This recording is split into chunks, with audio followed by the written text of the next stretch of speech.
Press. We're here to have a conversation today on more for change, the overprescribing of psychotropics into the veteran community.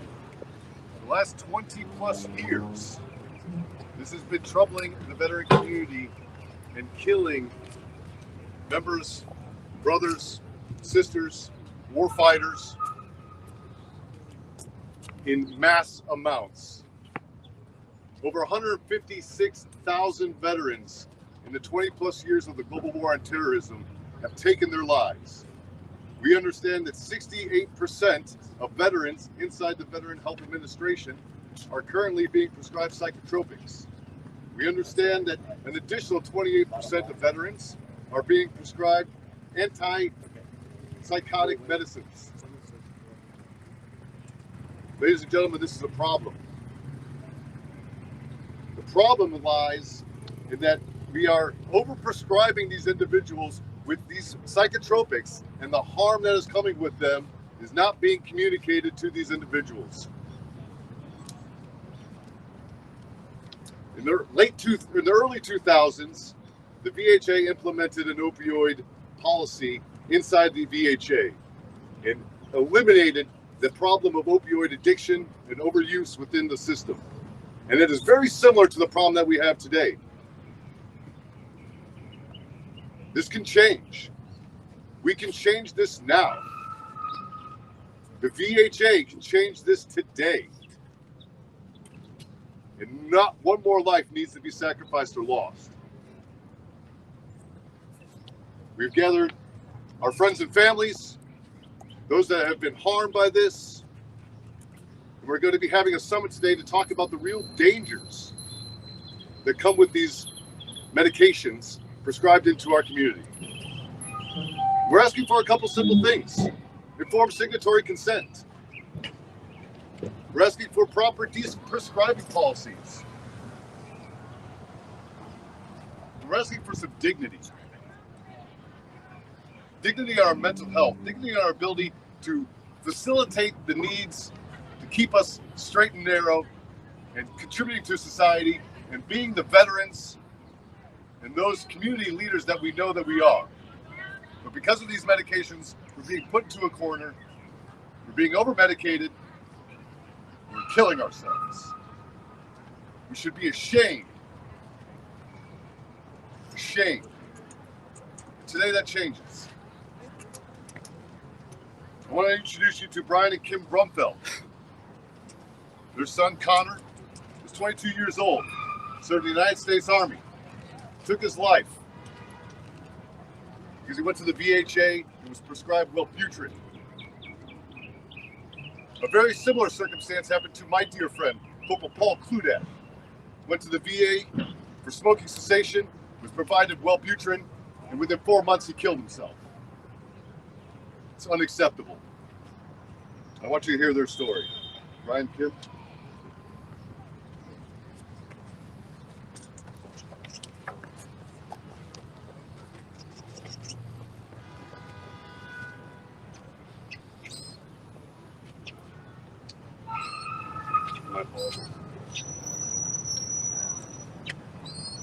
My name is Brian Brumfield. My wife and I are here from Marysville, Ohio. And I'm here to talk about my son. My son, Connor Brumfield. This is a photo he took of himself. It's a self-portrait. He took shortly after Christmas 2022. This is about the last time we saw Connor alive. He was our second son of 4 children. He achieved many things in his 22 years. At 16, he was a licensed radio operator.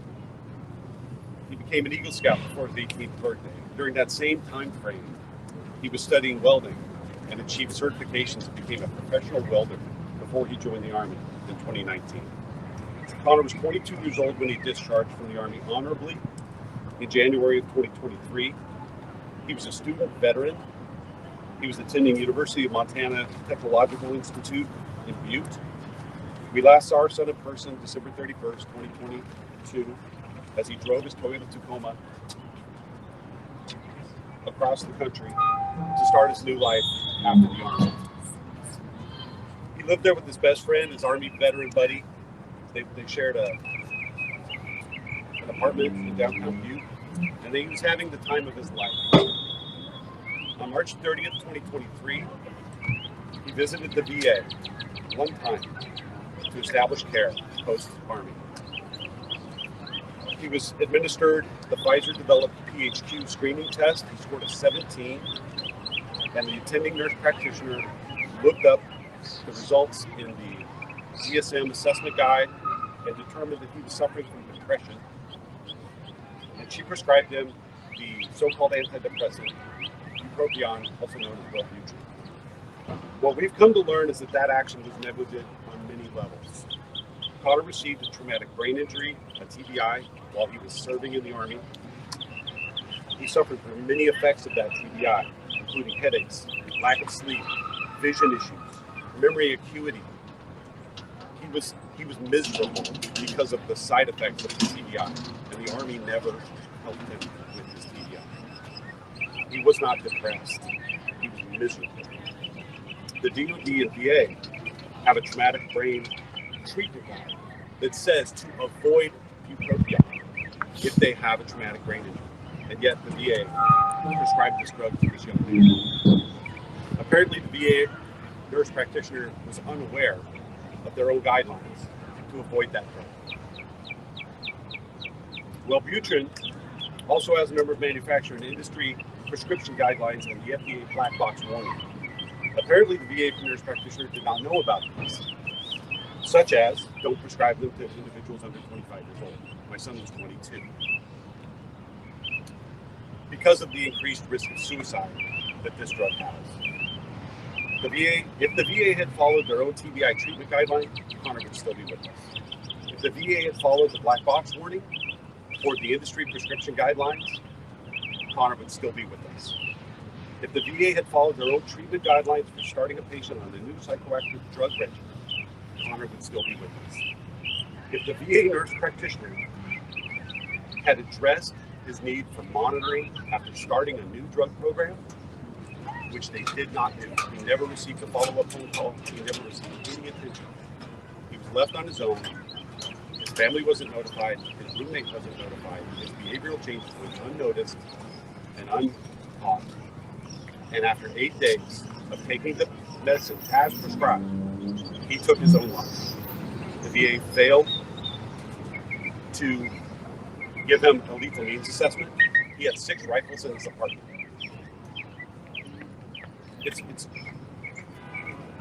this isn't negligence, I don't know what it is. There was a complete failure to obtain Connor's signatory informed consent about the dangers of the drug. There was no effort to understand his military medical history that showed the effects of the TBI and how he started scoring on this PHQ test in a cyclic manner. It was not deep depression. It was not moderate depressive disorder. It was anxiety and misery from symptoms that were keeping him up at night and miserable during the day. And he was never treated for those. The VA used the results of the screening to prescribe the wrong drug based on a test result where he scored lower than he did when he was in the Army. The Army gave him face-to-face counseling and noted that it was beneficial for him. They never medicated him. Why did the VA medicate him on his first visit? They didn't follow the HIPAA provision that allows for healthcare providers to notify loved ones if there's an imminent danger of death or danger. So the closest people to him had no idea what he was going through. Connor received the medication on April 5th, 2023. He took 8 pills, and he died on the 8th day. April 15th was the worst day of my life. We're asking for Secretary Doug Collins to step up to this. This is a solvable problem, and it's right in front of our face, and they're not changing their policies. I would like Donald Trump to get involved, much like he did with Secretary Pam Bondi, and charge a task force with reviewing this issue and solving it. We believe the suicide rate would drop dramatically if they would pull back on this over-prescription policy and to actually treat our veterans with the dignity and the health care that they need.